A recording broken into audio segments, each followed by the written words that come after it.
एक समय की बात है। एक नगर में एक साहूकार रहा करता था। उसके 7 लड़के, 7 बहुएं तथा एक पुत्री थी। दिवाली से पहले कार्तिक की बड़ी अष्टमी को सातों बहुएं अपनी इकलौती ननद के साथ जंगल में मिट्टी लेने गई। जहां से वह मिट्टी खोद रही थी, वहीं पर स्याऊ की मान थी। मिट्टी खोदते समय ननद के हाथों स्याऊ का बच्चा मर गया। अपने बच्चे को मरता हुआ देख स्याऊ बोली, पापी औरत, तूने मेरे नवजात बच्चे की जान ले ली। जा, मैं तुझे श्राप देती हूँ कि जिस तरह मैं अपनी संतान के लिए तड़प रही हूँ, उसी प्रकार तू भी संतान सुख के लिए तड़पेगी, लेकिन तुझे संतान सुख नहीं मिलेगा। मैं तेरी कोख बांध रही हूँ। मुझे माफ कर दीजिए, ये मुझसे भूलवश हो गया। मैं जानती नहीं थी कि इस मिट्टी के नीचे आपका शिशु है। मैंने ये जानबूझकर नहीं किया, मुझे क्षमा कर दीजिए। साहूकार की बेटी स्याऊ से अपने किए की माफी मांगने लगी। उससे माफी मांगता देख स्याऊ बोली, मेरे मुख से निकले शब्द वापस नहीं होते। ये श्राप अब वापस नहीं होगा, लेकिन हाँ, यदि तुम्हारी जगह कोई और श्राप अपने ऊपर ले ले तो तुम इस श्राप से मुक्त हो सकती हो। स्याऊ की ये बात सुन वो अपनी 7 भाभीयों के पास जाती है और अपने बदले उन्हें खुद की कोख बनवाने को कहती है। लेकिन सभी भाभियां उसे इनकार कर देती है, परंतु सबसे छोटी भाभी ननद का श्राप अपने ऊपर लेने के लिए मान जाती है और अपनी ननद के बदले वो अपनी कोख बनवा लेती है। इसके बाद छोटी बहू को जो भी बच्चा होता वह श्राप के कारण 7 दिन बाद ही मर जाता। इससे वो बहुत दुखी रहने लगी। उसको कुछ समझ नहीं आ रहा था कि वह आखिर करे तो करे क्या। उसकी जगह साहूकार की बाकी बहुएं अपने बच्चों को खिलाती, उनसे प्यार भी करती। ये सब देख छोटी बहू को बहुत गुस्सा आता और वो सोचती कि उसकी कोई संतान क्यों नहीं है। एक दिन की बात है, साहूकार के घर एक विद्वान पंडित जी आए। छोटी बहू ने पंडित जी को अपनी सारी समस्याएं व श्राप के बारे में बताया। बेटा, तुम काली गाय की पूजा किया करो। काली गाय स्याऊ माता की भाईली है। वह तुम्हारी कोख छोड़ेगी, तभी तुम्हें संतान सुख प्राप्त होगा। ठीक है पंडित जी, आप जैसा कह रहे हैं मैं वैसा ही करूंगी।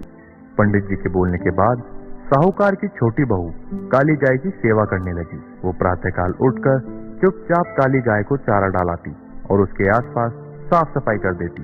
ये देखने के लिए गौ माता जल्दी जाग जाती है और देखती है कि साहूकार की छोटी बहू उसके आसपास सफाई कर रही है।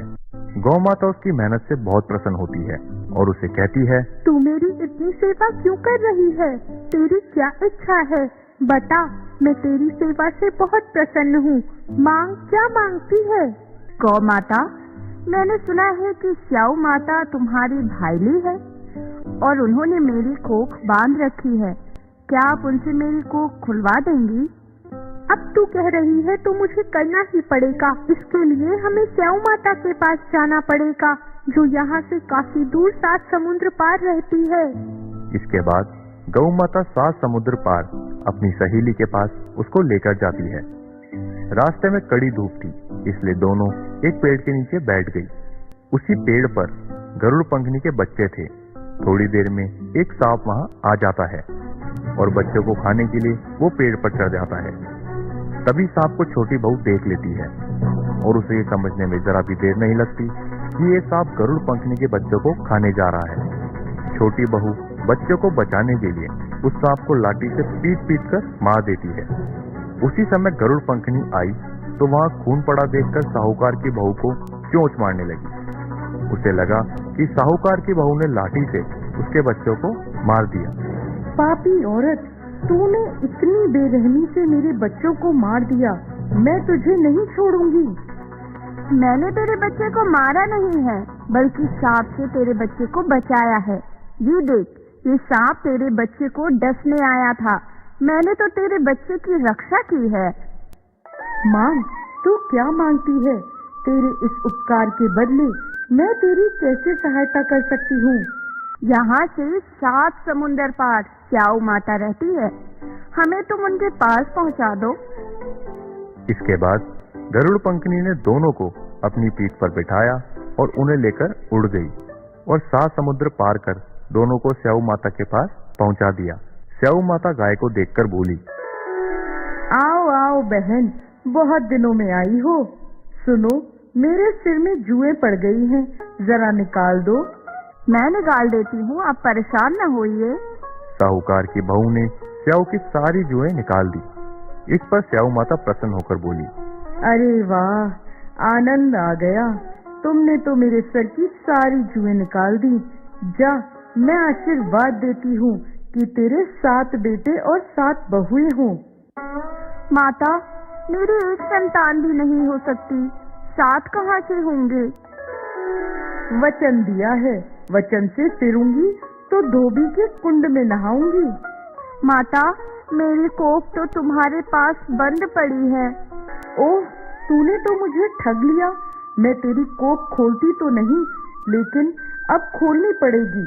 जा, तेरे घर में तुझे 7 बेटे और 7 बहुएं मिलेंगी।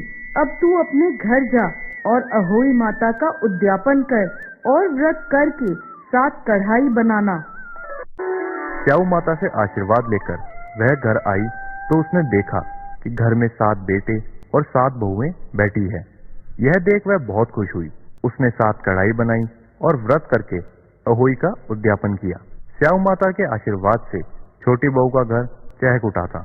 उसके बच्चे उसे वापस मिल गए। वहीं दूसरी ओर साहूकार की बाकी 6 बहुएं कहने लगी, अरे अरे, जल्दी जल्दी पूजा कर लो, कहीं छोटी बहू बच्चों को याद करके रोने ना लगे।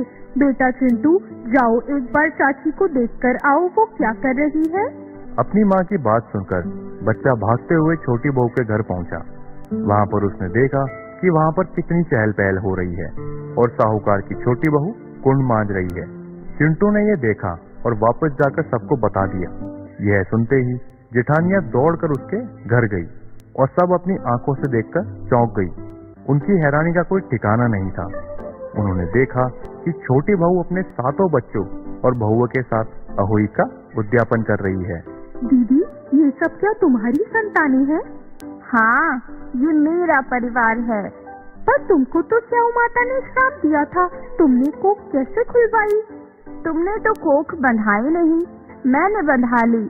लेकिन अब स्याऊ माता ने मुझ पर कृपा कर दी है और अब उन्होंने ही मेरी कोख खोल दी है। तो इस प्रकार से स्याऊ माता ने साहूकार की छोटी बहू की कोख खोल दी। इसके बाद साहूकार की बहू खुशी खुशी अपने परिवार के साथ रहने लगी। रोशनी एक गरीब परिवार से थी जिसके पिता मेहनत मजदूरी करके घर चलाते थे। उसके परिवार में उसकी माँ और उसके बाबा थे। रोशनी गांव के ही सरकारी स्कूल में 3री में पढ़ती थी। एक रोज जब वो अपने स्कूल में लंच करने बैठी हुई थी तो उसने अपना टिफिन खोला जिसमें 2 सूखी रोटी रखी हुई थी, साथ में थोड़ा सा नमक रखा हुआ था। ना तो उसके साथ अचार था और ना ही कोई सब्जी। ये देख रोशनी उदास हो गई। क्या यार, आज फिर सूखी रोटी। ये नमक के साथ रोटी खाकर तो मैं तंग आ चुकी हूँ। तभी रोशनी की सहेली काजल उसके पास आई। ए रोशनी, ये ले कुरकुरे खाएगी? कुरकुरे? ये कैसे होते हैं? अरे खाकर देख, ऐसी मस्त चीज नहीं खाई होगी तूने, कमाल के होते हैं, ले खाकर देख। मेरे बाबा ने सुबह स्कूल आते वक्त दुकान से दिलवाए थे। काजल उसे थोड़े से कुरकुरे खाने को देती है जिसे खाते ही रोशनी खुश हो जाती है।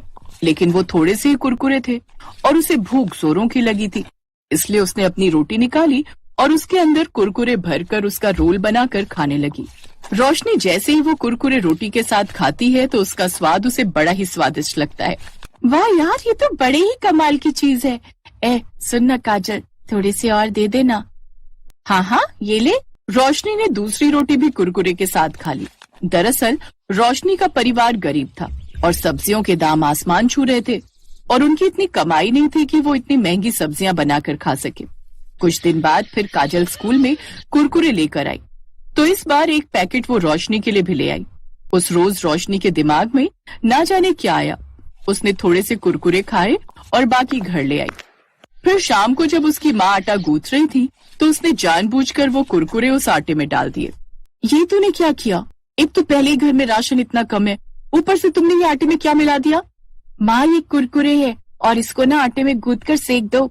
दिमाग खराब है इस लड़की का। लेकिन अब इसके अलावा और चारा भी क्या है, नहीं तो ये आटा फेंकना पड़ जाएगा। रोशनी की माँ हेमलता आटे में कुरकुरे चूर कर गूंद देती है, जिसके बाद तवे पर कुरकुरे से भरी हुई रोटियां बनकर तैयार हो जाती हैं। रोशनी को वो कुरकुरी रोटियां बड़ी पसंद आती हैं, साथ ही उसके घर वालों को भी।